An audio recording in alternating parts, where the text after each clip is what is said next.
Close your eyes and imagine this. It's a quiet night in ancient Egypt, around 1600 BCE. The Nile flows gently outside, its waters catching moonlight like scattered diamonds. Inside a physician's chamber, lit by the warm glow of oil lamps, an elderly healer named Imhotep bends over a papyrus scroll, his weathered hands trembling slightly as he writes. He's documenting something he doesn't understand, something that terrifies him more than any wound from battle or any fever he's ever treated. He calls it the disease with no cure. He describes hard masses in the breast, swellings that grow and spread like dark vines beneath the skin. He writes that there is no treatment, no remedy, no hope. What Imhotep was seeing, though he had no name for it, was cancer. And on that ancient night, as he set down his reed pen and stared at the papyrus, he became one of the first humans to acknowledge a truth that would haunt our species for millennia to come.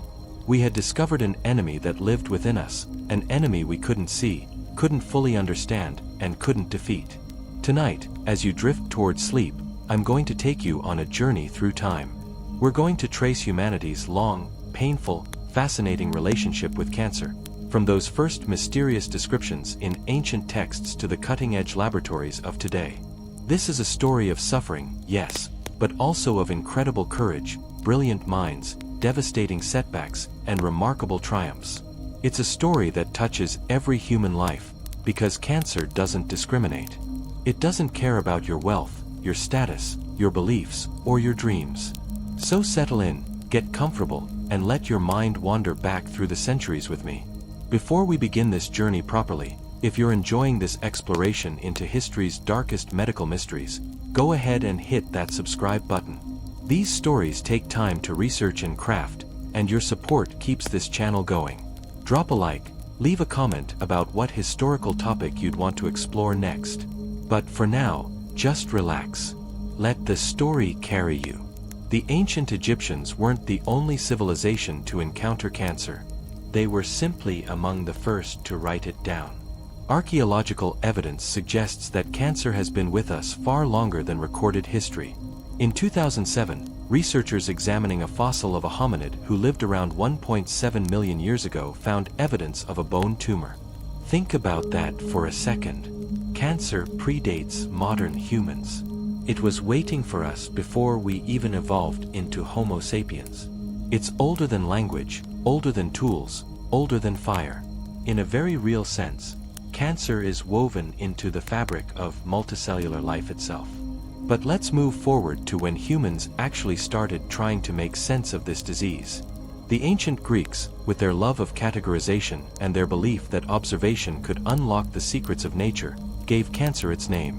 Around 400 BCE, Hippocrates, often called the father of medicine, examined patients with tumors and was struck by how the swollen veins around certain growths resembled the legs of a crab. In Greek, the word for crab is karkinos. From this came carcinoma, the medical term we still use today for certain types of cancer. Hippocrates and his followers believed in the theory of the four humors: blood, phlegm, yellow bile, and black bile. They thought that illness resulted from an imbalance in these bodily fluids. Cancer, they decided, was caused by an excess of black bile. It sounds absurd now, doesn't it? But here's the thing. These ancient physicians were doing the best they could with the knowledge available to them. They were trying to impose order on chaos, to find patterns in suffering. And in their own way, they succeeded in creating a framework that would dominate medical thinking for nearly 2,000 years. The treatments that emerged from this worldview were, well, let's just say they were brutal. Physicians would try to restore balance through bloodletting, purging, or special diets.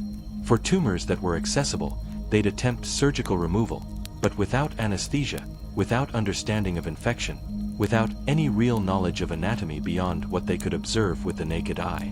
Imagine lying on a table, fully conscious, while a surgeon cut into your body with crude metal instruments. The survival rate for such procedures was, to put it mildly, not great. The Roman physician Galen, working in the 2nd century CE, expanded on Hippocrates' ideas. Galen was a rock star in the ancient medical world, serving as physician to emperors and gladiators. He performed countless dissections, mostly on animals since human dissection was taboo, and he wrote extensively about cancer.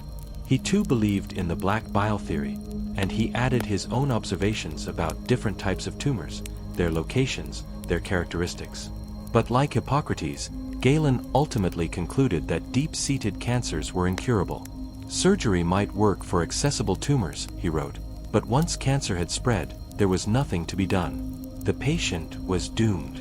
And so that's where things stood for a very, very long time.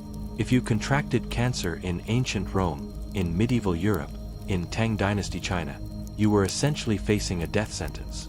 Oh, sure, there were folk remedies. There were prayers and pilgrimages. There were charlatans selling miracle cures. But the grim reality was that cancer remained one of nature's most perfect killing machines. Let me paint you a picture of what it was like to have cancer in, say, medieval Europe.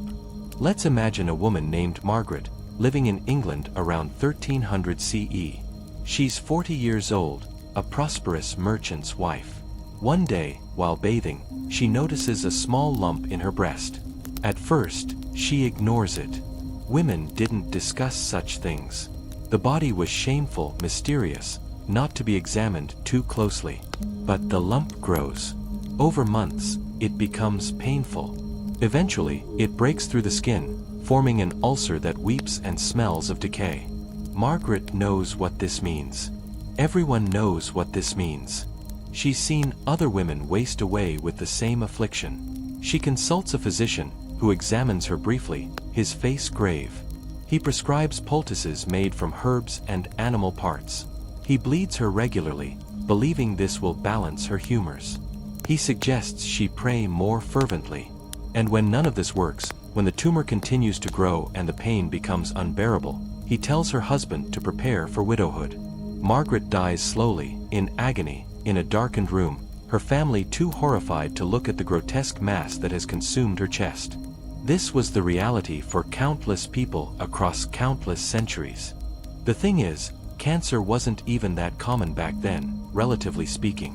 Life expectancy was short. Most people died of infectious diseases, in childbirth, from accidents, from starvation. You kinda had to survive everything else to live long enough to get cancer. But when cancer did strike, it was particularly terrifying because it seemed to come from nowhere, to have no clear cause, and to offer no hope of recovery.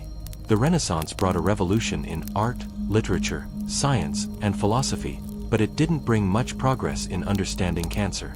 If anything, the 16th and 17th centuries were characterized by a lot of wild speculation about what caused the disease. Some physicians blamed cancer on parasites. Others thought it was caused by congealed lymph. Still others believed it resulted from moral failings or divine punishment. There was no shortage of theories, just a complete absence of any way to test them. But something important was happening during this period. Slowly, painfully slowly, physicians were starting to perform human autopsies more regularly. In Italy, in the Netherlands, in England, doctors were cutting open the dead to understand the living. And when they opened bodies ravaged by cancer, they began to see patterns. They noticed that cancerous tumors often appeared in specific organs.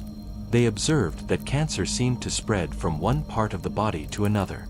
They started to map the geography of the disease.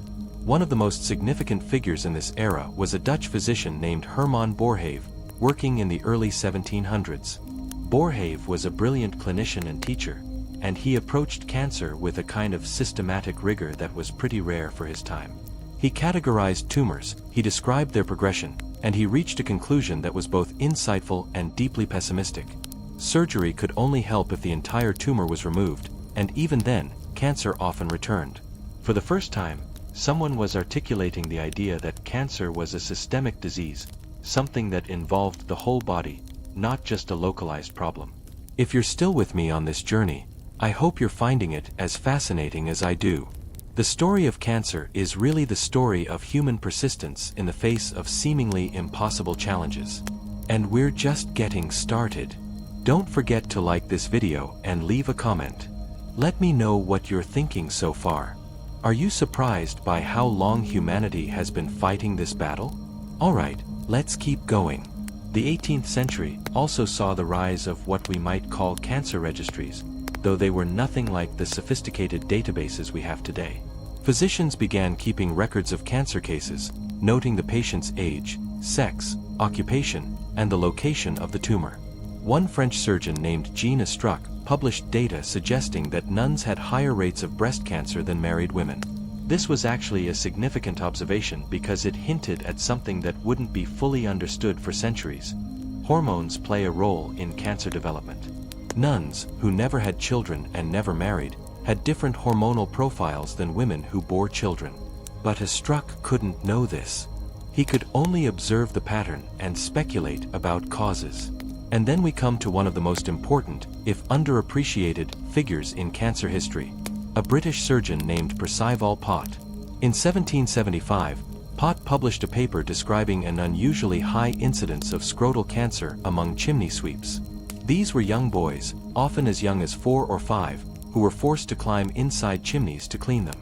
They were exposed to soot constantly, their bodies coated in the stuff. And Pott noticed that many of them developed cancer in their teenage years. This was huge. This was the first time anyone had identified an environmental cause of cancer. Pott couldn't explain the mechanism, he didn't know about carcinogens or cellular mutations, but he had made a direct connection between exposure to a substance and the development of cancer. It would take almost another 200 years before scientists fully understood why soot causes cancer, but Pott had opened a door. He'd shown that cancer wasn't just mysterious bad luck or divine punishment. It had causes, and those causes could potentially be identified and avoided. The 19th century brought the microscope into mainstream medical use, and oh man, did that change everything. For the first time, physicians could look at tissue samples at a cellular level. They could see that cancerous tissue was different from normal tissue. The cells looked wrong, they were shaped oddly, they grew in chaotic patterns. In the 1830s and 1840s, pathologists across Europe began to piece together what cancer actually was at a microscopic level. A German pathologist named Johannes Mahler and his student Rudolf Virchow did groundbreaking work in this area. Virchow, in particular, developed the theory of cellular pathology. He argued that all diseases, including cancer, arose from abnormalities in cells. Every cell from a cell, he famously declared, establishing the principle that cells only come from pre-existing cells. Cancer, Virchow said, was a disease of cells gone wrong, cells that divided when they shouldn't, cells that didn't follow the normal rules of growth and death. This was revolutionary thinking. Suddenly, cancer wasn't about black bile or lymph or moral failing. It was about biology, about the fundamental units of life behaving abnormally. This shift in understanding opened up entirely new avenues for research and treatment. If cancer was a cellular disease, then maybe, just maybe, it could be treated at the cellular level. But even with this new understanding, treatment options remained limited and brutal. Surgery was still the primary approach, and in the 19th century, surgery meant unimaginable pain. Anesthesia wasn't introduced until the 1840s, and even then, it wasn't universally used. Antiseptic techniques weren't widely adopted until the 1860s and 70s, following the work of Joseph Lister. Before that, infection was basically guaranteed following any surgical procedure. Mortality rates from surgery were astronomical. Let me tell you about a surgeon named William Halsted, working at Johns Hopkins Hospital in Baltimore in the 1890s. Halsted pioneered what became known as the radical mastectomy for breast cancer. His philosophy was simple, brutal, and reflected the understanding of cancer at the time. Cut out everything. If a woman had a tumor in her breast, Halsted would remove not just the breast, but also the underlying chest muscles, the lymph nodes under the arm, sometimes even parts of the ribcage. His operations could last for hours. Women emerged from them severely disfigured, missing huge portions of their chest wall. Many never regained full use of their arm on the affected side. And the worst part? It didn't even work most of the time.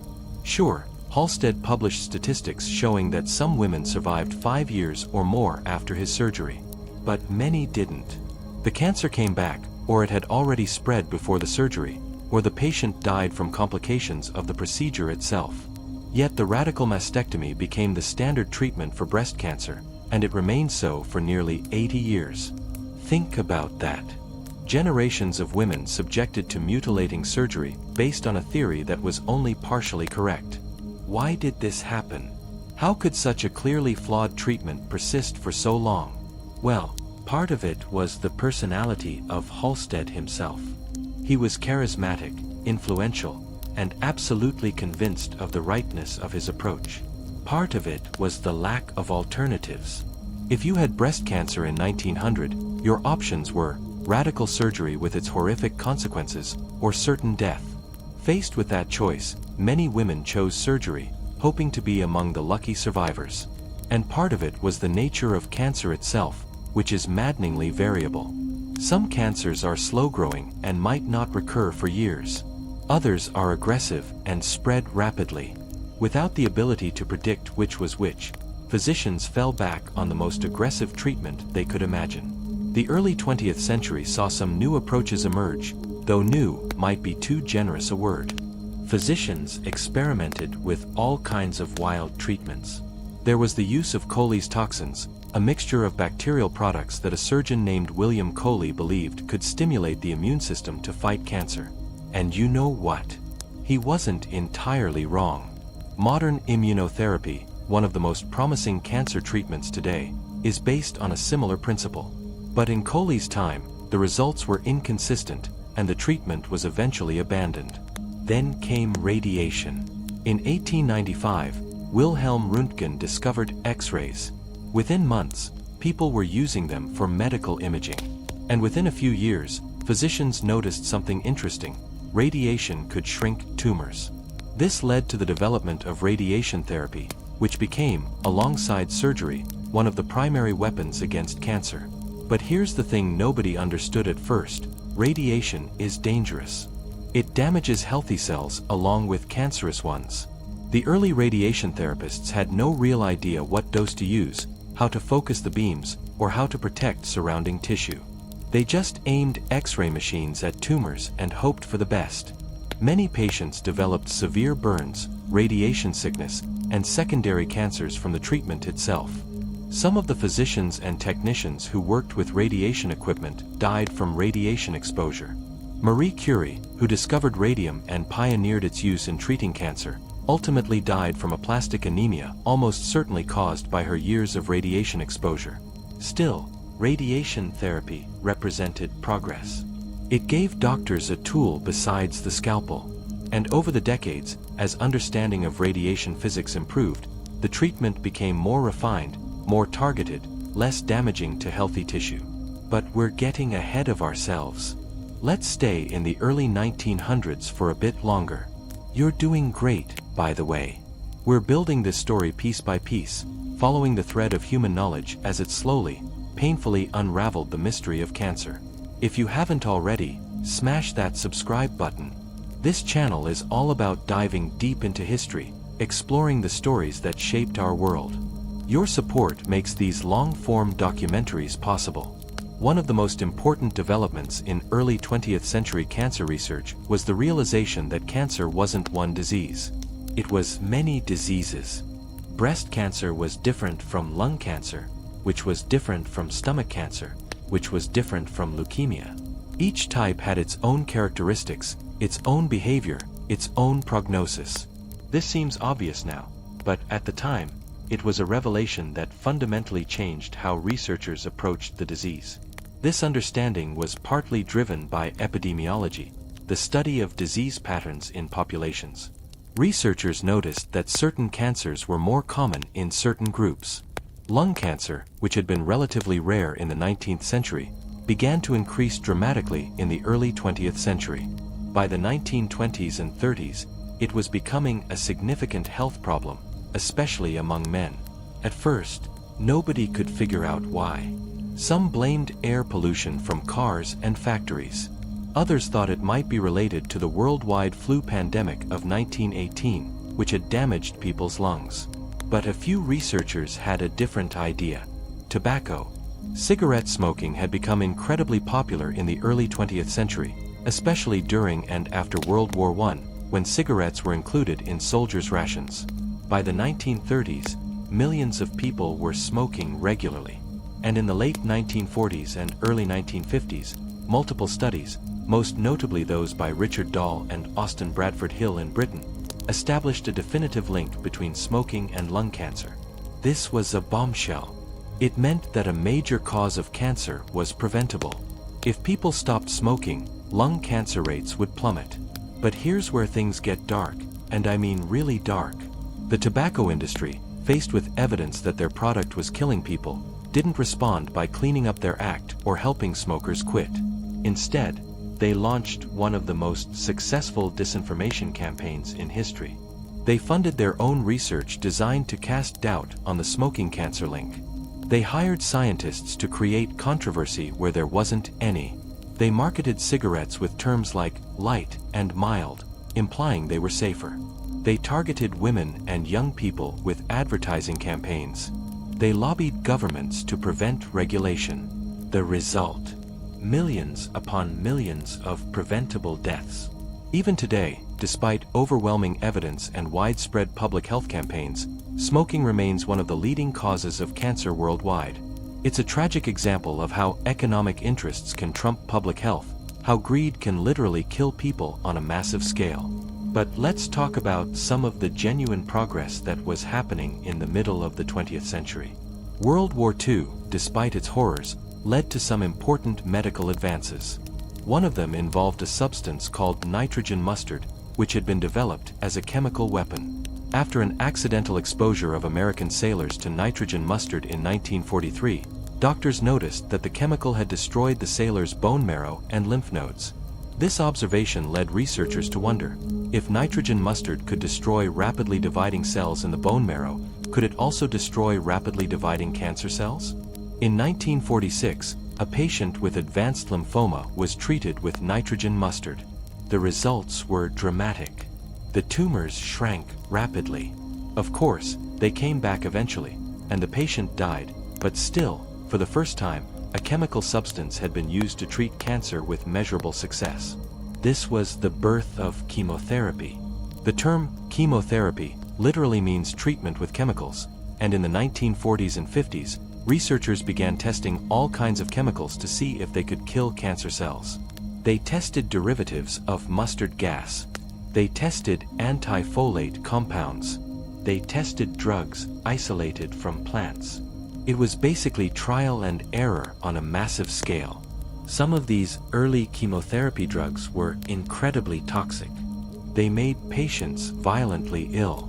They caused hair loss, severe nausea, damage to the heart and kidneys, destruction of the immune system.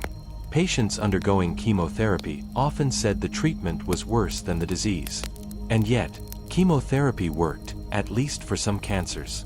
In 1948, a pathologist named Sidney Farber used a drug called aminopterin to achieve temporary remissions in children with acute leukemia. Before this, childhood leukemia was 100% fatal, usually within a few months of diagnosis. Farber's work showed that the disease could be pushed back, at least temporarily. It was a crack in the door, a suggestion that cancer might not be completely invincible. Over the next few decades, researchers developed combination chemotherapy regimens, using multiple drugs together to attack cancer cells in different ways. The logic was that cancer cells might become resistant to one drug, but they'd be less likely to become resistant to several drugs simultaneously.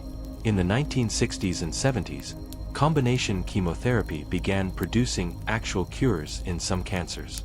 Hodgkin's lymphoma, testicular cancer, and certain childhood leukemias went from being death sentences to being highly treatable, sometimes even curable. But here's the thing that's both amazing and heartbreaking. These successes were limited to a relatively small number of cancer types. The big killers, lung cancer, breast cancer, colon cancer, pancreatic cancer, they remained largely resistant to chemotherapy. Sure, the drugs might shrink the tumors for a while, but the cancer almost always came back, often more aggressive than before. The 1970s brought what President Richard Nixon called the War on Cancer. In 1971, Nixon signed the National Cancer Act, which massively increased funding for cancer research. The goal, explicitly stated, was to cure cancer by the nation's bicentennial in 1976. It was an ambitious, some would say absurdly optimistic goal. And unsurprisingly, it wasn't achieved. The bicentennial came and went, and cancer was still very much around. But the war on cancer wasn't a complete failure. The funding led to enormous advances in our understanding of the disease at a molecular level. Researchers discovered oncogenes, genes that, when mutated, can cause cancer. They discovered tumor suppressor genes, genes that normally prevent cancer but can allow it when they're damaged. They began to understand the complex signaling pathways that control cell growth and division, and how cancer cells hijack those pathways. One of the most important discoveries involved a gene called p53, often called the guardian of the genome. When cells experience DNA damage, p53 normally stops the cell from dividing until the damage can be repaired. If the damage is too severe, p53 triggers the cell to commit suicide through a process called apoptosis. It's like a quality control system built into every cell.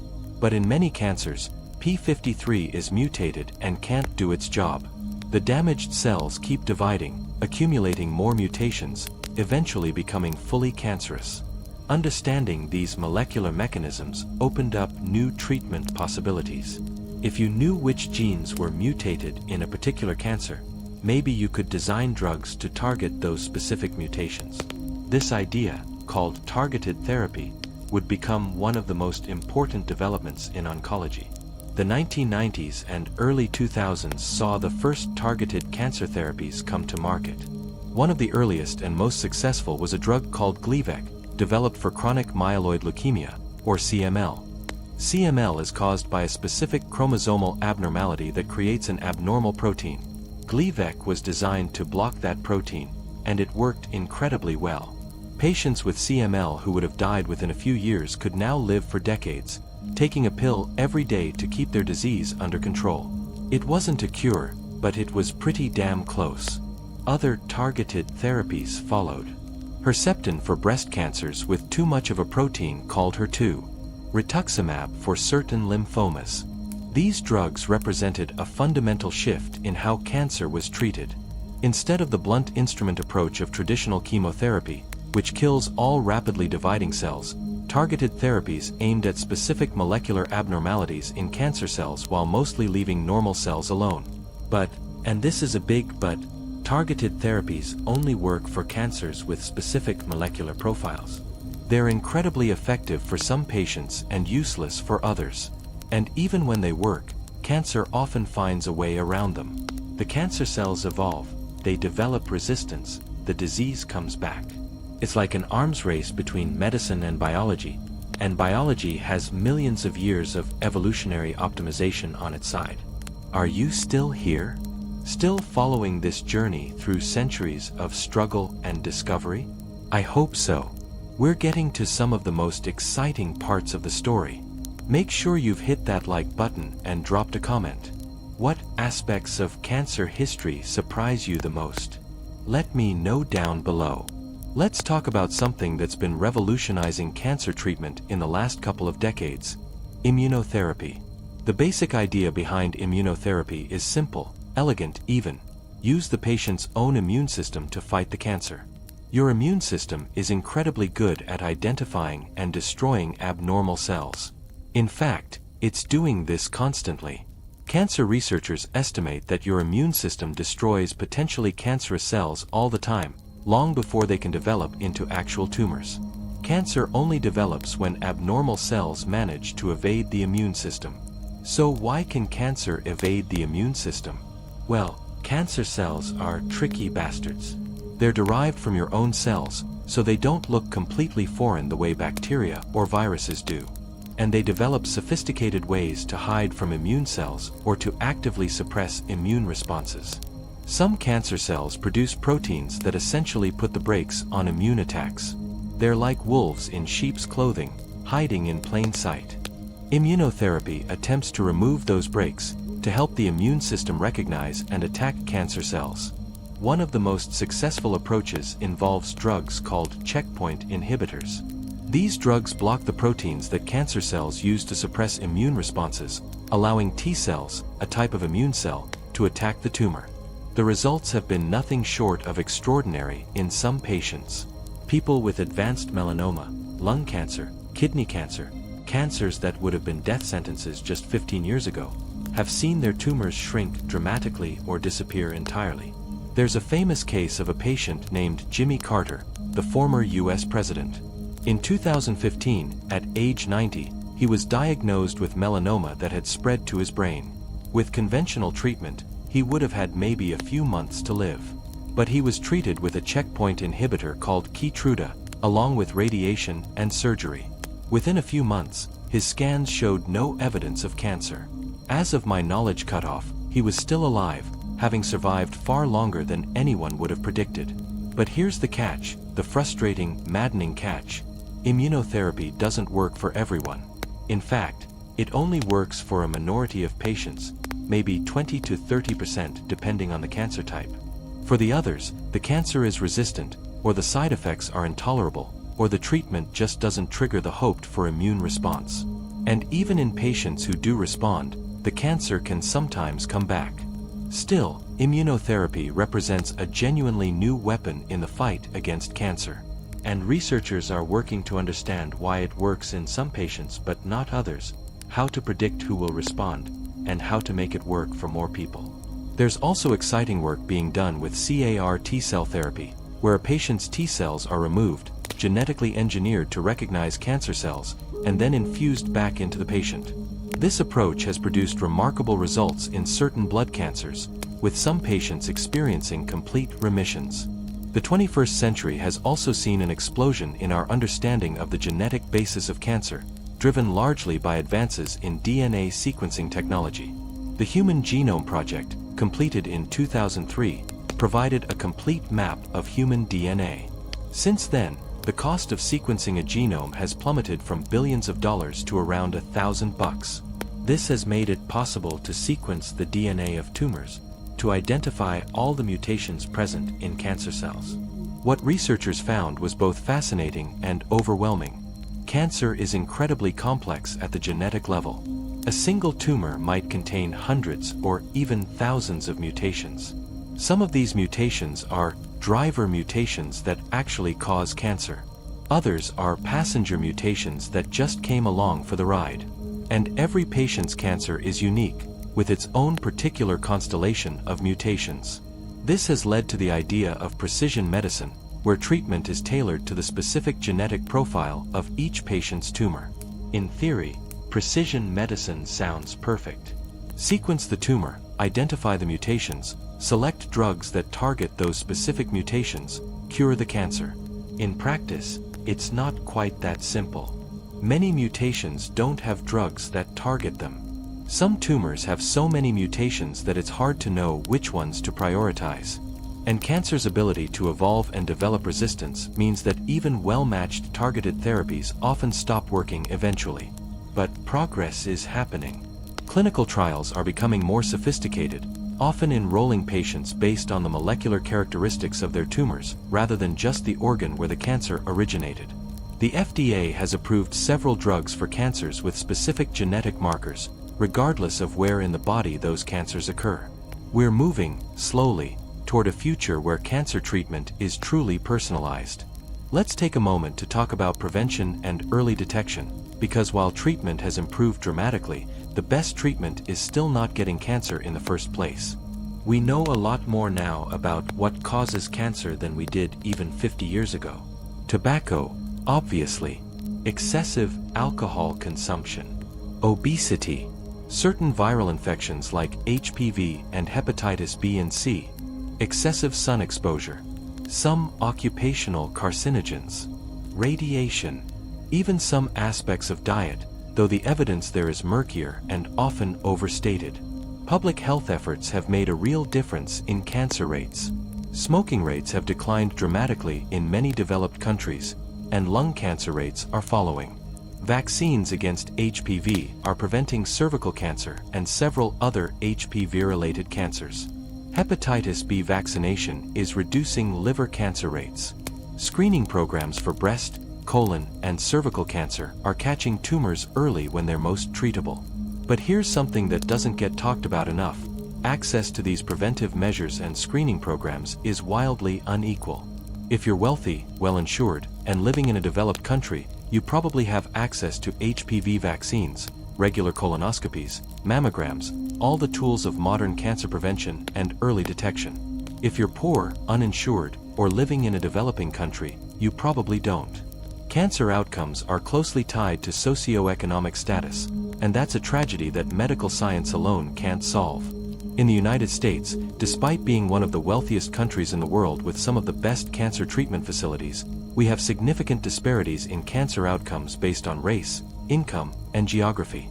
Black Americans have higher cancer mortality rates than white Americans for most cancer types, even when you control for stage at diagnosis. Rural Americans have less access to cancer care than urban Americans.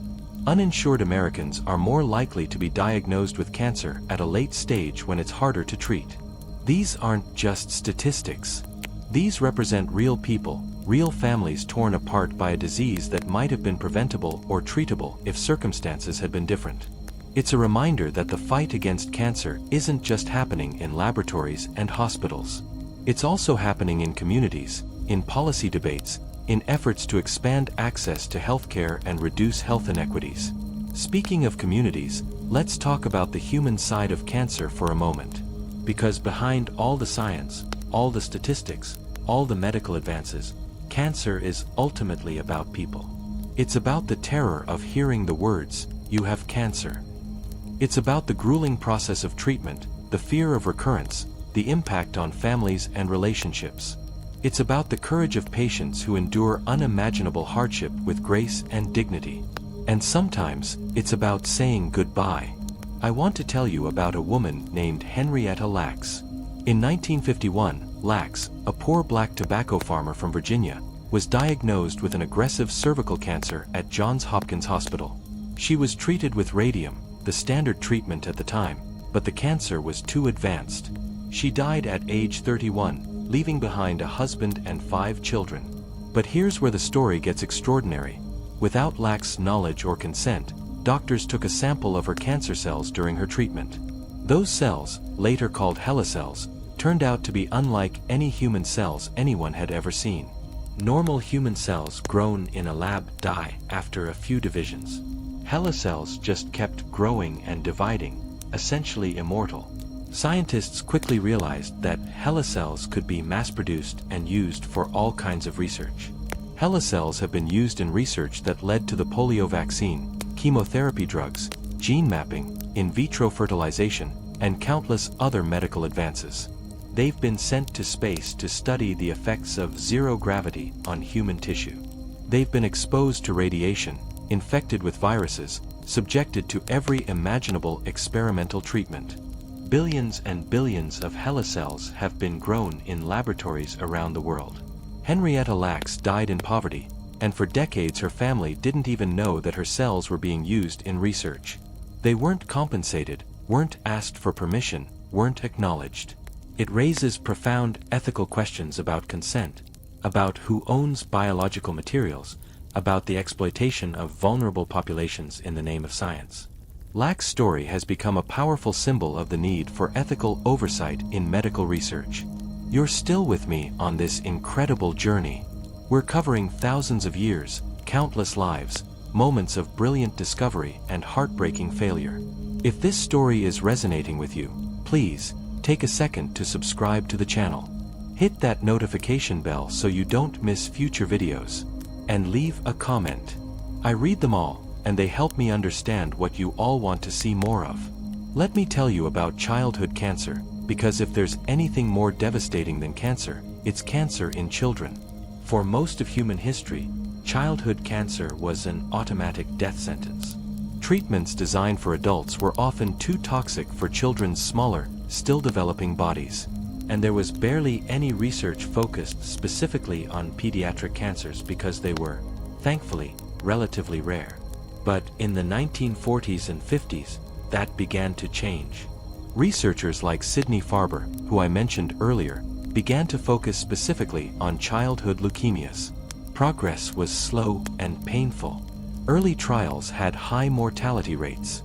But gradually, through trial and error, through combination chemotherapy regimens that were carefully calibrated for children. Through better supportive care, survival rates began to improve. One of the most remarkable stories in medicine is the transformation of acute lymphoblastic leukemia, or ALL, the most common childhood cancer. In the 1960s, ALL was nearly always fatal. Today, the cure rate is over 90%. Think about that. 9 out of 10 children diagnosed with a cancer that would have killed them 50 years ago now survive and go on to live normal lives. That's not incremental progress. That's a revolution. The success came from multiple factors: better chemotherapy regimens, better supportive care to manage side effects and infections, better understanding of risk stratification so treatment could be tailored to each child, and clinical trials, lots and lots of clinical trials. The pediatric oncology community embraced clinical trials in a way that adult oncology didn't always, with the result that the majority of children with cancer in the United States are enrolled in clinical trials. This has led to rapid improvements in treatment. But childhood cancer is still terrifying. The treatments, even when successful, can have long-term side effects: growth problems, fertility issues, learning difficulties, secondary cancers later in life. And some childhood cancers remain very difficult to treat. Brain tumors, certain sarcomas, neuroblastoma, these still have relatively poor outcomes. Every year, cancer is the leading cause of death by disease in children in developed countries. And then there's the psychological impact. Children with cancer often miss school, are separated from their friends, endure painful procedures and hospitalizations. Their families face enormous stress, both emotional and financial.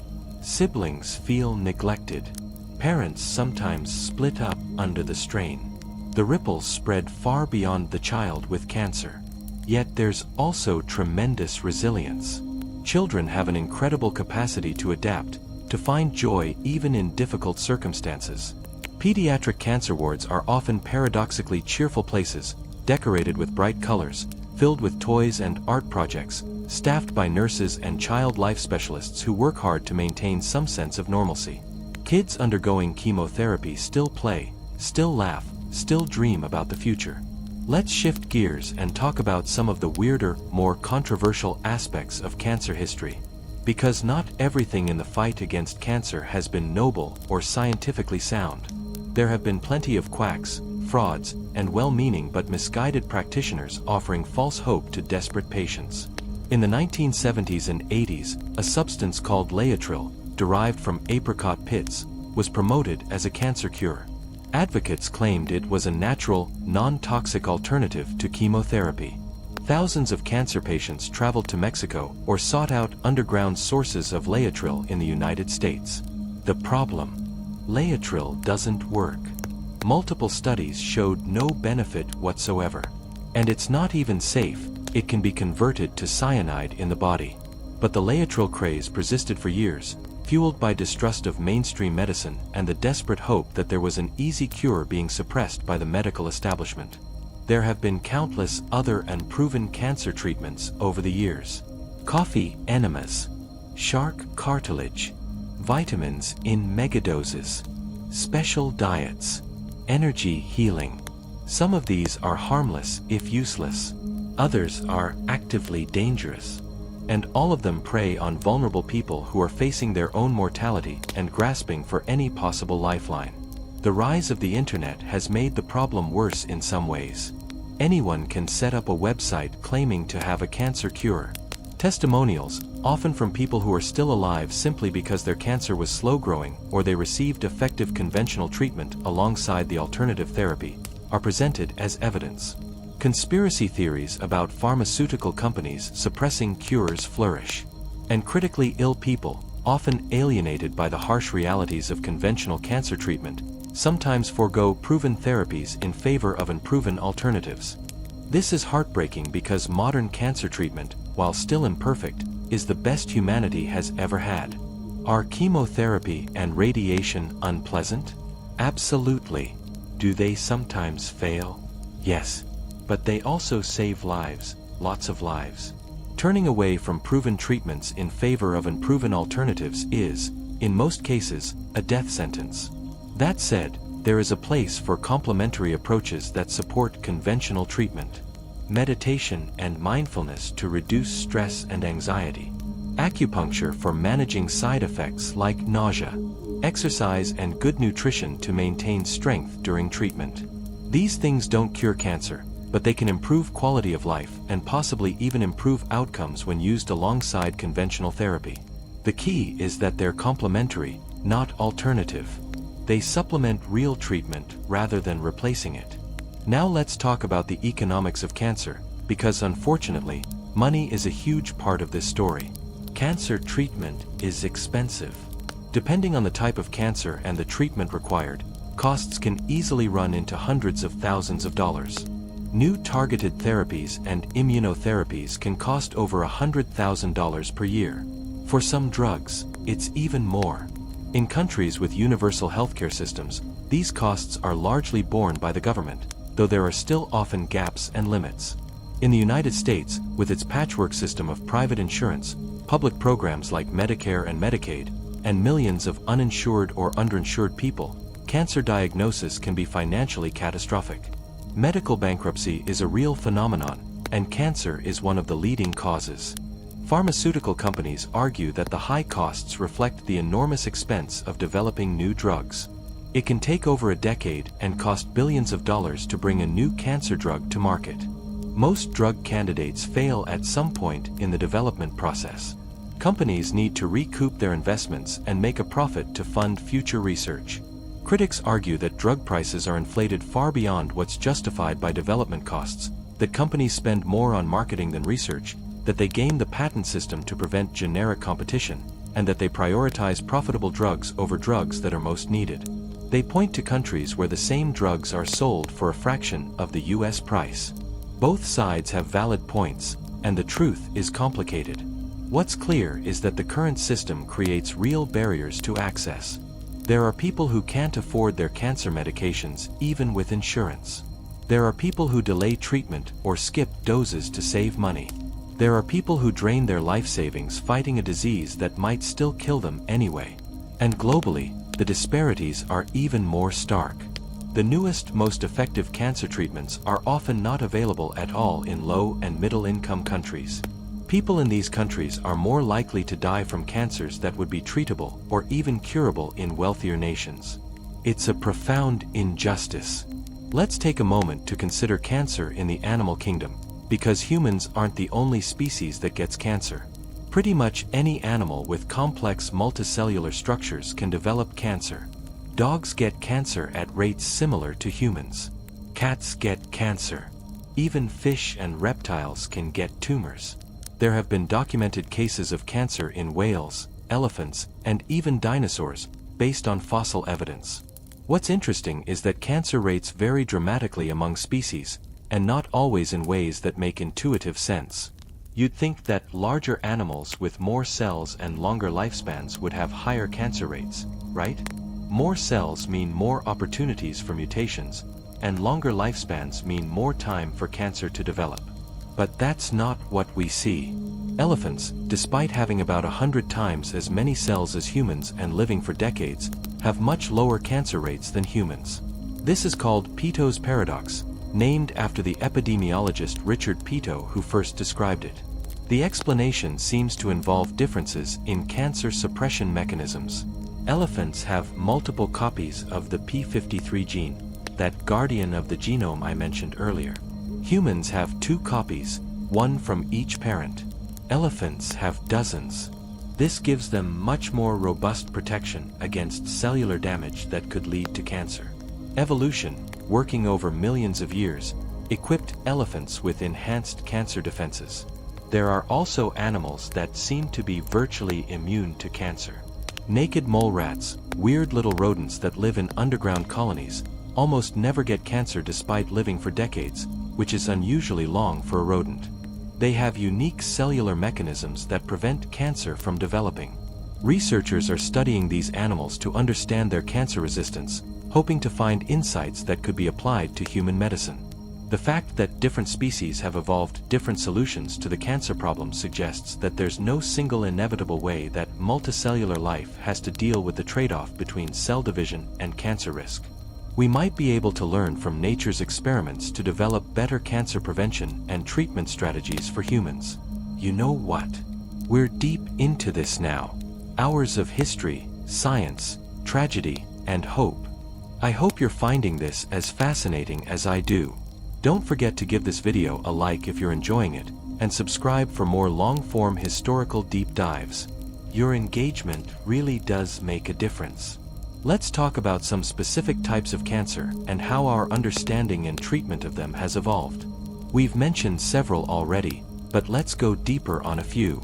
Breast cancer has been known since ancient times, and for most of history, it was treated with disfiguring surgery or not at all. The Halsted radical mastectomy dominated treatment from the 1890s through much of the 20th century. But in the 1970s and 80s, studies began to show that less radical surgery, often combined with radiation therapy, produced results that were just as good with far less disfigurement. This led to the widespread adoption of lumpectomy, where just the tumor and a margin of surrounding tissue are removed, rather than the entire breast. The development of mammography screening in the 1960s and 70s allowed for earlier detection of breast cancer, when tumors were smaller and more treatable. There's been ongoing debate about the benefits and harms of screening mammography, when to start, how often to screen, because screening can also lead to overdiagnosis and unnecessary treatment of slow-growing cancers that might never have caused problems. But overall, earlier detection has contributed to improved breast cancer survival rates. The discovery that some breast cancers are driven by estrogen led to the development of hormonal therapies like tamoxifen, which blocks estrogen receptors on cancer cells. For women with hormone receptor-positive breast cancer, tamoxifen significantly reduces the risk of recurrence. Later drugs called aromatase inhibitors, which reduce estrogen production in postmenopausal women, proved even more effective for some patients. The identification of HER2-positive breast cancers, which have too many copies of a growth factor receptor called HER2, led to the development of Herceptin, which I mentioned earlier. This transformed HER2-positive breast cancer from one of the most aggressive subtypes to one of the most treatable. Today, breast cancer is typically classified into multiple subtypes based on the presence or absence of estrogen receptors, progesterone receptors, and HER2. Treatment is tailored to the subtype, with different combinations of surgery, radiation, chemotherapy, hormonal therapy, and targeted therapy. The 5-year survival rate for localized breast cancer is now over 90% in the United States. That's an incredible achievement, though it's important to remember that outcomes are much worse for breast cancer that has metastasized, and that disparities in access to care mean not all women benefit equally from these advances. Lung cancer is the leading cause of cancer death worldwide, and its history is intimately tied to the history of tobacco. Before cigarettes became popular in the early 20th century, lung cancer was rare. By mid-century, it was an epidemic.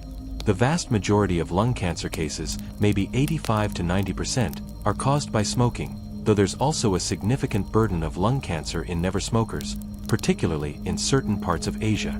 For decades, lung cancer was treated primarily with surgery for early-stage disease and chemotherapy for advanced disease, with generally poor results. Lung cancer is often diagnosed late because early-stage disease usually doesn't cause symptoms. By the time someone starts coughing up blood or experiencing severe shortness of breath, the cancer has often spread. But lung cancer treatment has been transformed in the last 15 years by targeted therapy and immunotherapy. Researchers discovered that a significant fraction of lung cancers, particularly adenocarcinomas in never smokers, have specific genetic mutations that can be targeted with drugs. EGFR mutations, ALK rearrangements, ROS1 rearrangements, and others can now be treated with targeted therapies that work much better than traditional chemotherapy and have fewer side effects. And immunotherapy has proven remarkably effective for some lung cancer patients. Checkpoint inhibitors like pembrolizumab and nivolumab have produced durable responses in patients with advanced lung cancer, something that was almost unheard of before. Some patients are living for years with stage 4 lung cancer, a disease that used to kill within months. Still, lung cancer remains a major killer, and the best approach is prevention. If you smoke, quit. If you don't smoke, don't start. It's that simple. And yet, tobacco companies continue to market their products aggressively, particularly in developing countries where regulations are weaker. The lung cancer epidemic is far from over. Colon cancer is interesting because it's one of the most preventable and treatable cancers if caught early. Most colon cancers develop from polyps, benign growths in the lining of the colon that can turn cancerous over many years. If polyps are found and removed during a colonoscopy, cancer can be prevented. Screening with colonoscopy starting at age 45 or 50, depending on risk factors, is recommended in the United States and has been shown to reduce colon cancer mortality. For colon cancer that has already developed, surgery is the primary treatment for localized disease, often combined with chemotherapy for more advanced stages. The development of targeted therapies like bevacizumab, which blocks blood vessel growth to tumors, and cetuximab, which targets the EGFR protein, has improved outcomes for advanced colon cancer.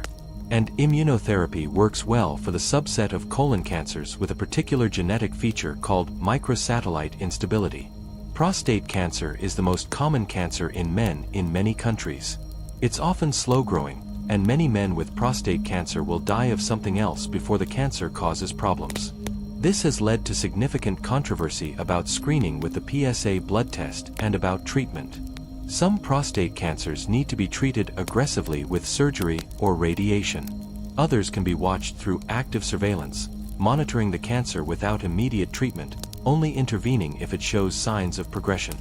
Balancing the benefits of potentially catching and treating dangerous prostate cancers against the harms of overdiagnosing and overtreating indolent cancers that would never have caused problems is a major challenge in prostate cancer care. Treatment can cause significant side effects, including erectile dysfunction and urinary incontinence, so avoiding unnecessary treatment is important. Pancreatic cancer, on the other hand, is one of the deadliest cancers. It's often diagnosed late because the pancreas is located deep in the abdomen and symptoms don't appear until the cancer is advanced. The 5-year survival rate for pancreatic cancer is under 10%, and for metastatic pancreatic cancer, it's more like 3%. Surgery is difficult and often not possible because the tumor is wrapped around major blood vessels. Chemotherapy has limited effectiveness. There have been some improvements with new chemotherapy combinations and with immunotherapy for the small subset of pancreatic cancers with microsatellite instability, but progress has been frustratingly slow. Pancreatic cancer is the disease that killed Steve Jobs, despite his access to the best medical care money could buy. It's the disease that killed Alex Trebek, the beloved host of Jeopardy! It's the disease that killed Ruth Bader Ginsburg and Patrick Swayze and Luciano Pavarotti. It doesn't care who you are or what you've accomplished. And it's a stark reminder that despite all our progress, cancer still wins far too often. Let's talk about one more cancer type: leukemia, cancer of the blood-forming cells. There are several types of leukemia, and they behave very differently. Acute leukemias come on suddenly and progress rapidly without treatment. Chronic leukemias develop slowly over years. Some leukemias primarily affect children, others primarily affect adults. The history of leukemia treatment is a microcosm of the broader history of cancer treatment. In the mid-20th century, acute leukemia was rapidly fatal. The development of chemotherapy transformed it into a treatable disease. Combination chemotherapy regimens, developed through clinical trials in the 1960s and 70s, began producing cures in children with acute lymphoblastic leukemia. Chronic myeloid leukemia, which I mentioned earlier in the context of Gleevec, went from a disease requiring bone marrow transplantation for any chance of long-term survival to a disease manageable with a daily pill. Gleevec and similar drugs have transformed CML into a chronic condition for most patients. But other leukemias remain challenging. Acute myeloid leukemia in adults has proven resistant to most advances in treatment. Survival rates have improved only marginally over the past few decades. It often requires intensive chemotherapy followed by stem cell transplantation, a grueling process with significant risk of complications and death. The heterogeneity of leukemia, the fact that it's not one disease but many, makes developing effective treatments difficult. What works for one type might not work for another. And the genetic complexity within each type means that even patients with the same diagnosis might respond very differently to the same treatment. This brings us to one of the fundamental challenges in cancer treatment: cancer evolves. It's not static. Every time a cancer cell divides, there's a chance of new mutations. Most of these mutations are neutral or harmful to the cancer cell itself, but occasionally, a mutation arises that gives the cancer an advantage. Maybe it makes the cancer resistant to a drug. Maybe it allows the cancer to grow faster or spread more easily. Maybe it helps the cancer evade the immune system. Natural selection operates on cancer cells within the body. The cells that are best adapted to survive in the face of the immune system, and whatever treatments are being used will be the ones that proliferate. This is why cancers often become resistant to treatment. The treatment kills the susceptible cells, but resistant cells survive and take over. It's evolution in real time, happening inside a human body. Understanding cancer evolution has led to new treatment strategies. Instead of using one drug until it stops working, oncologists sometimes use multiple drugs together to reduce the chance that resistance will develop. Instead of treating continuously, they sometimes use adaptive therapy, where treatment is paused when the tumor shrinks, allowing the drug-sensitive cells to compete with drug-resistant cells, keeping the resistant population in check. It's a fundamentally different approach, one that acknowledges that we might not be able to eradicate cancer entirely but might be able to manage it as a chronic disease. You're still here. We're hours into this journey now, exploring every facet of humanity's relationship with cancer. If this deep dive is speaking to you, please subscribe. These videos take an enormous amount of time to research and create, and your support makes them possible. Drop a comment too. I'd love to hear your thoughts, your questions, your own experiences with cancer if you're willing to share them. Let me tell you about cancer in the age of genomics and big data. We're now sequencing thousands of cancer genomes, creating enormous databases that catalog the mutations found in different cancer types. Projects like the Cancer Genome Atlas have provided unprecedented insight into the genetic landscape of cancer. What we've learned is humbling. Cancer is more complex than anyone imagined. There isn't a single breast cancer or lung cancer or any other cancer. There are hundreds or thousands of subtypes, each with its own genetic signature. Some tumors have only a handful of mutations. Others have tens of thousands. Some cancers are driven by a single dominant mutation. Others result from the complex interplay of many mutations. This complexity is both a challenge and an opportunity. The challenge is that it makes cancer incredibly difficult to treat. There's no one-size-fits-all solution. The opportunity is that with enough data and sophisticated enough analysis, we might be able to match each patient with the treatment most likely to work for their specific cancer. Artificial intelligence and machine learning are increasingly being applied to cancer care. AI algorithms can analyze medical images to detect tumors earlier and more accurately than human radiologists in some cases. They can predict which patients are most likely to respond to which treatments based on the genetic profile of their tumor and other clinical factors. They can accelerate drug discovery by identifying promising compounds from vast chemical libraries. But AI isn't magic. It's only as good as the data it's trained on, and bias in medical data can lead to AI systems that work well for some populations but poorly for others. There are also questions about how to validate AI systems in medicine, how to integrate them into clinical workflows, and how to ensure that they're used ethically. Gene therapy and gene editing represent another frontier in cancer treatment. The idea is to directly modify genes in cells to treat disease. CAR T-cell therapy, which I mentioned earlier, is a form of gene therapy where T cells are genetically engineered to recognize and attack cancer cells. It's shown remarkable results in some blood cancers, with some patients achieving complete remissions that last for years. CRISPR gene editing, which allows precise modification of DNA, could potentially be used to correct cancer-causing mutations or to engineer immune cells with enhanced anti-cancer properties. There are also strategies to use gene editing to make cancer cells more vulnerable to treatment or to modify normal cells to make them resistant to chemotherapy's toxic effects. These technologies are still in early stages, and there are significant technical and safety hurdles to overcome. Delivering gene therapies to solid tumors is difficult. Off-target effects, where the gene editing machinery modifies the wrong parts of the genome, are a concern. And there are profound ethical questions about genetic modification, particularly if we ever reach the point of editing human embryos to prevent cancer, which would mean making changes that would be passed on to future generations. Let's also talk about liquid biopsies, a technology that's generating a lot of excitement. The idea is simple. Cancer cells release DNA into the bloodstream. If you could detect and analyze this circulating tumor DNA through a simple blood draw, you could potentially detect cancer early, monitor treatment response, and detect recurrence before it shows up on imaging.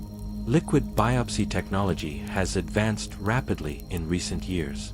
It's now being used clinically in some situations, particularly for monitoring patients with known cancer to see if treatment is working or if the cancer has developed resistance mutations. There are also efforts to develop liquid biopsies for screening, to catch cancer in healthy people before they have symptoms. But there are challenges. Circulating tumor DNA is present at very low levels, especially for early-stage cancers, making it hard to detect. False positives are a concern. You don't want to tell someone they have cancer when they don't. And even if you detect circulating tumor DNA, it's not always clear where the cancer is located or how to treat it.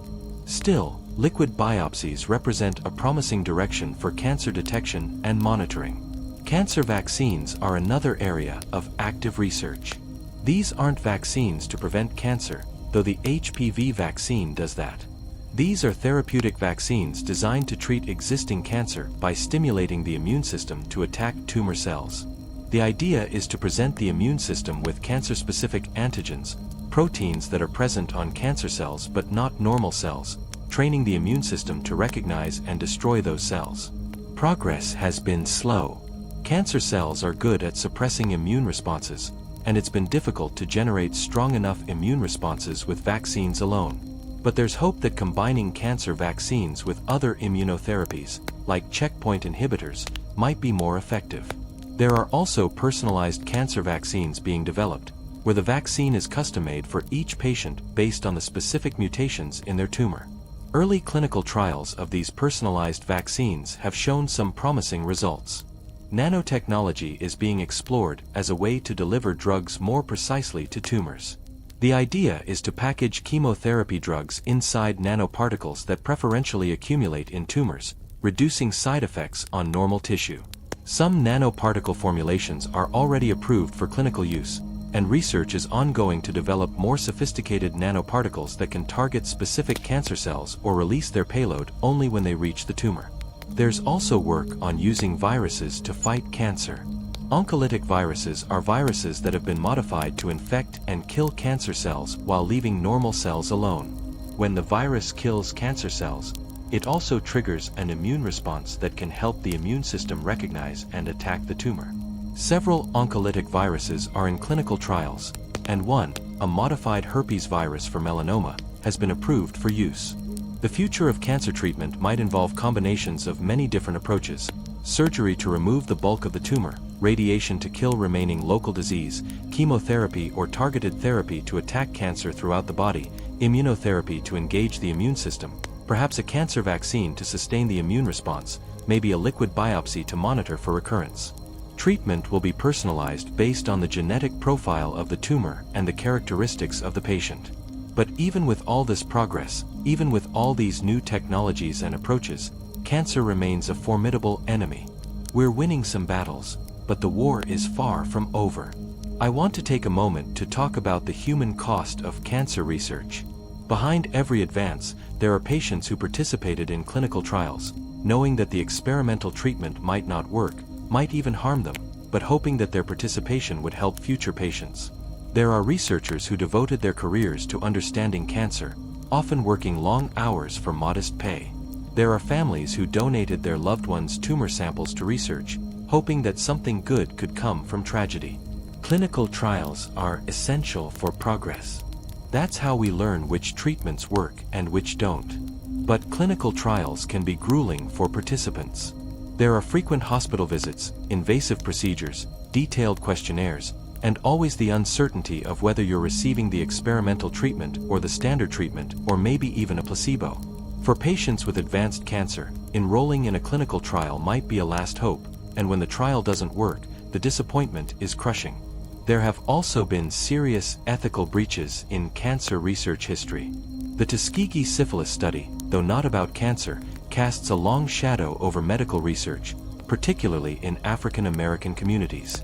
There have been cases of researchers conducting experiments without proper informed consent, of patients being misled about the nature of their treatment, of vulnerable populations being exploited. These ethical failures have led to stricter regulations governing human research. Institutional review boards oversee clinical trials to protect participants. Informed consent processes are more rigorous. There's greater emphasis on equity in research, ensuring that clinical trials include diverse populations so that findings are applicable to all patients, not just the privileged few. But mistrust lingers, and it's not entirely unjustified. The history of medicine includes too many instances of patients, particularly poor patients and patients of color, being treated as experimental subjects without adequate protection. Rebuilding trust is an ongoing process that requires transparency, accountability, and a genuine commitment to putting patients' interests first. Let's talk about survivorship. As treatments have improved, more people are surviving cancer and living for years or decades after diagnosis. In the United States, there are estimated to be over 18 million cancer survivors. This is wonderful news, but survivorship comes with its own challenges. Many cancer survivors deal with long-term side effects from treatment. Chemotherapy can cause peripheral neuropathy, persistent tingling or numbness in the hands and feet.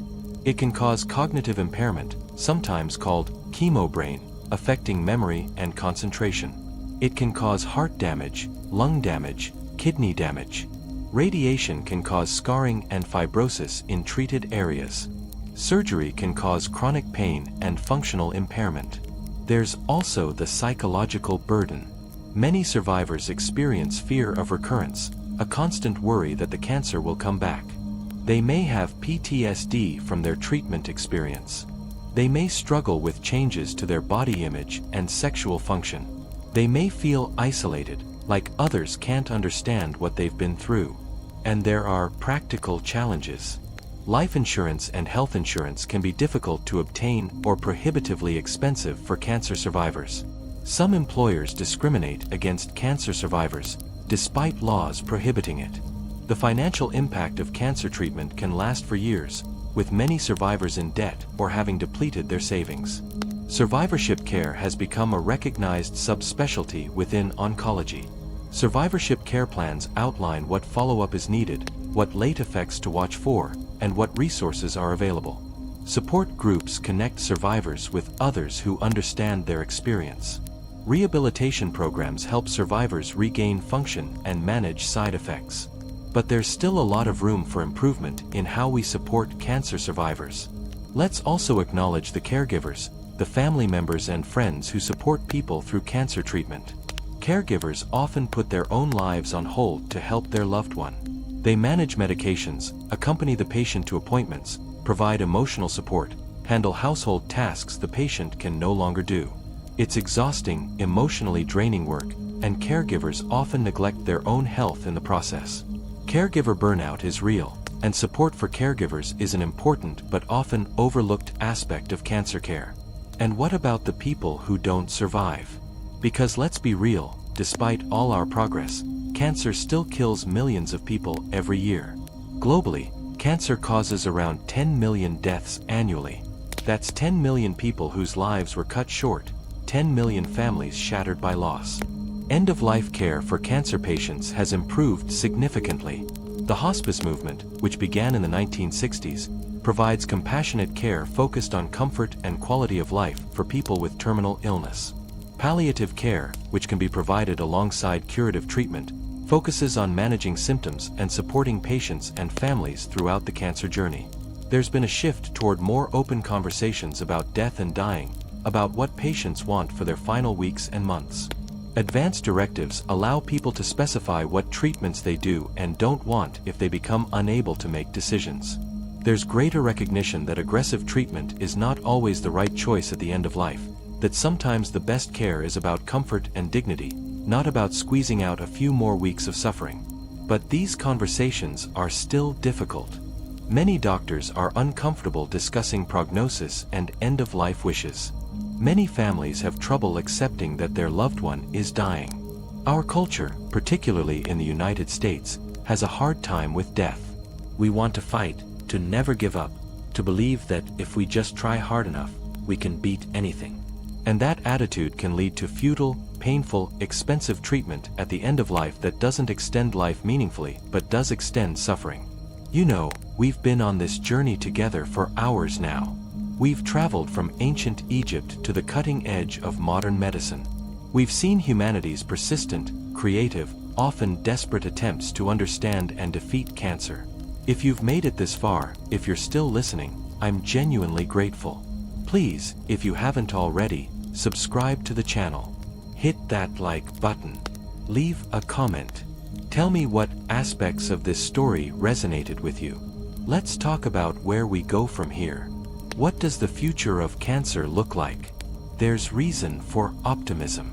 Our understanding of cancer biology is deeper than ever. We have more treatment options than ever. Survival rates for many cancers have improved dramatically. Some cancers that were once death sentences are now chronic manageable conditions. Screening programs are catching cancers earlier. Prevention efforts are reducing cancer incidence. But there's also reason for concern. Cancer rates are rising in many parts of the world as populations age and adopt Western lifestyles. The number of cancer cases globally is expected to increase by about 50% over the next 20 years, driven largely by aging and population growth. Climate change may affect cancer rates through increased UV exposure, changes in infectious disease patterns, and environmental contamination. Economic inequality means that advances in cancer care aren't benefiting everyone equally. Some researchers believe we'll eventually develop a cure for cancer, some magic bullet that can eliminate any cancer without harming normal tissue. I'm more skeptical. Cancer is too diverse, too adaptable, too much a fundamental consequence of how multicellular life works.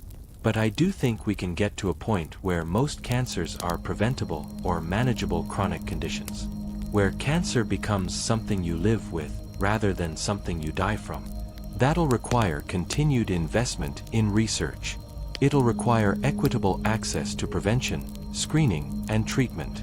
It'll require addressing the social determinants of health, the poverty and lack of education and environmental exposures that drive cancer disparities. It'll require global cooperation, because cancer doesn't respect national borders. It'll require honest conversations about the economics of healthcare and drug development. It'll require integrating new technologies while being thoughtful about their limitations and potential harms. One promising direction is cancer prevention. We know that a significant fraction of cancers are preventable. Don't smoke. Maintain a healthy weight. Exercise regularly. Limit alcohol consumption. Protect yourself from excessive sun exposure. Get vaccinated against HPV and hepatitis B. Eat a diet rich in fruits and vegetables. If these recommendations were followed globally, cancer rates would drop substantially. But prevention is hard. It requires people to make changes to their behavior, often giving up things they enjoy, for a future benefit that's uncertain and abstract. It requires public health infrastructure to deliver vaccines and screening programs. It requires policies that make healthy choices easier and unhealthy choices harder. Tobacco control is a perfect example. Smoking rates have dropped dramatically in places with strong tobacco control policies, including high taxes, advertising bans, smoke-free laws, and access to cessation services. But implementing these policies requires political will, and tobacco companies fight them every step of the way. Early detection is another key strategy. For some cancers, like breast, colon, and cervical cancer, we have effective screening tests that can catch cancer early or even prevent it by finding and removing precancerous lesions. Expanding access to screening, particularly in low-resource settings, could save countless lives. And developing better screening tests, perhaps using liquid biopsies or AI-enhanced imaging, could catch even more cancers at treatable stages. But screening has limits. Not all cancers can be screened for effectively. Some cancers, like pancreatic cancer and ovarian cancer, are difficult to detect until they're advanced. Screening also has potential harms, including false positives, overdiagnosis, and the anxiety and medical procedures that result. The balance of benefits and harms depends on the specific screening test, the cancer being screened for, and the population being screened. It's not as simple as more screening is always better. Treatment will continue to evolve toward greater personalization. We'll get better at matching patients with the treatments most likely to work for them. We'll develop better tools for monitoring treatment response and detecting resistance early. We'll find ways to combine different treatment modalities synergistically. Immunotherapy will likely continue to expand. Right now, it works well for some cancers and poorly for others. A major research focus is understanding why and figuring out how to make it work for more patients. Maybe by combining immunotherapy with other treatments. Maybe by engineering more effective immune cells. Maybe by identifying biomarkers that predict response so we can select patients who are most likely to benefit. We might see more use of what's called minimal residual disease testing, using ultrasensitive techniques to detect tiny amounts of cancer that remain after treatment. This could allow us to identify patients who need additional treatment while sparing others from unnecessary therapy. It could allow us to intervene early when recurrence is detected, before it becomes a major problem. There will probably be more emphasis on cancer interception, catching and treating precancerous lesions or very early stage cancers before they become invasive. The boundary between cancer and non-cancer isn't always sharp. There's a spectrum from normal tissue to dysplasia to carcinoma, in situ to invasive cancer. If we can intervene earlier in that spectrum, we might prevent cancers from ever fully developing. The role of the microbiome in cancer is an emerging area of research. We're learning that the trillions of bacteria that live in and on our bodies can influence cancer risk and treatment response. Some gut bacteria produce metabolites that promote inflammation and cancer development. Others might enhance the effectiveness of immunotherapy. Manipulating the microbiome through diet, probiotics, or fecal transplants might become a part of cancer treatment. We're also learning more about the role of metabolism in cancer. Cancer cells have altered metabolism compared to normal cells, often consuming glucose at high rates and producing lactate even in the presence of oxygen, a phenomenon called the Warburg effect. Understanding cancer metabolism might reveal new therapeutic targets. There are already some drugs in development that target cancer cell metabolism. Epigenetics, the study of changes in gene expression that don't involve changes to the DNA sequence itself, is another frontier. Cancer cells often have abnormal patterns of DNA methylation and histone modification, which affect which genes are turned on and off. Drugs that reverse these epigenetic changes might help restore normal cell function or make cancer cells more vulnerable to other treatments. Combination therapy will be key. Cancer is complex, and it's unlikely that any single treatment will be sufficient for most cancers. The future probably involves rational combinations of treatments that attack cancer through multiple mechanisms simultaneously. The challenge is figuring out which combinations work best and in which patients. We'll need better clinical trial designs. Traditional clinical trials can take years and cost hundreds of millions of dollars. Adaptive trial designs that modify the trial based on accumulating data can be more efficient. Basket trials that enroll patients based on the molecular characteristics of their tumor rather than the organ of origin can test whether targeted therapies work across multiple cancer types. Umbrella trials test multiple treatments within a single cancer type. These innovative designs can accelerate the process of finding effective treatments. Artificial intelligence will play an increasing role, not just in analyzing medical images and genomic data, but potentially in designing clinical trials, predicting drug interactions, and even discovering new drugs. Machine learning algorithms can identify patterns in complex data that humans might miss.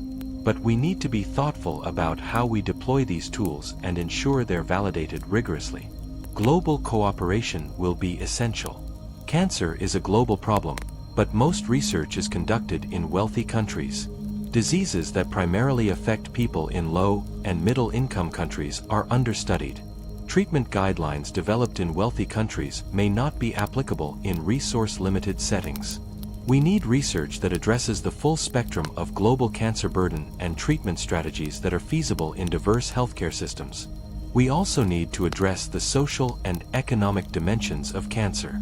Healthcare policy, insurance systems, drug pricing, paid sick leave, disability benefits, all of these affect cancer outcomes. A comprehensive approach to reducing cancer's burden requires addressing not just the biology of the disease, but the social context in which it occurs. Education is crucial. Many people lack basic knowledge about cancer risk factors and symptoms. Health literacy varies widely. Misinformation about cancer is rampant on the internet. Improving cancer education, from elementary school through adulthood, can empower people to make informed decisions about prevention, screening, and treatment.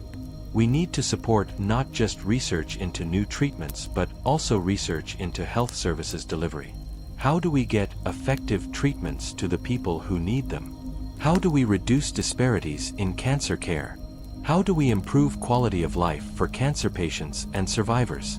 These questions are as important as discovering new drugs, but they receive far less research funding. And we need to maintain hope while being realistic. Cancer research is hard. Progress is often incremental. There are more failures than successes. Promising findings in the lab often don't translate to effective treatments in patients. Clinical trials fail more often than they succeed. It's frustrating, disheartening work. But researchers persist because the alternative, giving up, is unacceptable. For patients and families dealing with cancer, the advice is simple but profound. You are not alone. Millions of people have walked this path before you. Millions are walking it now. Reach out for support. Ask questions of your healthcare team. Seek second opinions if you're uncertain. Take advantage of support groups and patient navigation services. Prioritize your quality of life. Make time for the things and people that matter to you. And don't lose hope. Even in difficult circumstances, there is still life to be lived, still moments of joy and connection and meaning. For healthy people, the message is, don't take your health for granted, but also don't live in fear. Make reasonable efforts at prevention. Get recommended screenings. Pay attention to your body and see a doctor if something seems wrong. But also live your life. Don't let anxiety about cancer prevent you from experiencing the world. And for all of us, there's a broader message. We're all in this together. Cancer touches everyone, directly or indirectly. It doesn't discriminate based on race, wealth, geography, beliefs. The fight against cancer is a collective human endeavor. Supporting cancer research, whether through donations, volunteering, or participation in clinical trials, is supporting our shared future. Advocating for policies that improve access to healthcare and address environmental carcinogens is protecting our communities. Showing compassion to those dealing with cancer is recognizing our common humanity. The story of cancer is, in many ways, the story of being human. It's about confronting mortality, about the fragility of life, about our incredible capacity for both suffering and resilience. It's about the limits of knowledge and the persistence of hope. It's about how we care for each other in the face of tragedy. It's about our refusal to accept the unacceptable, our determination to fight even when the odds seem impossible. From those ancient Egyptian physicians writing on papyrus, documenting a disease they couldn't understand or treat, to modern researchers using CRISPR and AI and immunotherapy, humans have been fighting cancer for millennia. We've learned so much. We've saved so many lives. And yet, the fight continues. Every cancer diagnosis is a personal tragedy. Every death from cancer is a loss that ripples through families and communities. But every survivor is a victory. Every advance in understanding is a step forward. Every clinical trial, every research paper, every hour spent at the bench or the bedside, every dollar donated to cancer research, every conversation about prevention and early detection, all of it matters. All of it is part of the long arc of progress. Will we ever truly defeat cancer? I don't know. Maybe cancer is so fundamental to the nature of multicellular life that complete victory is impossible.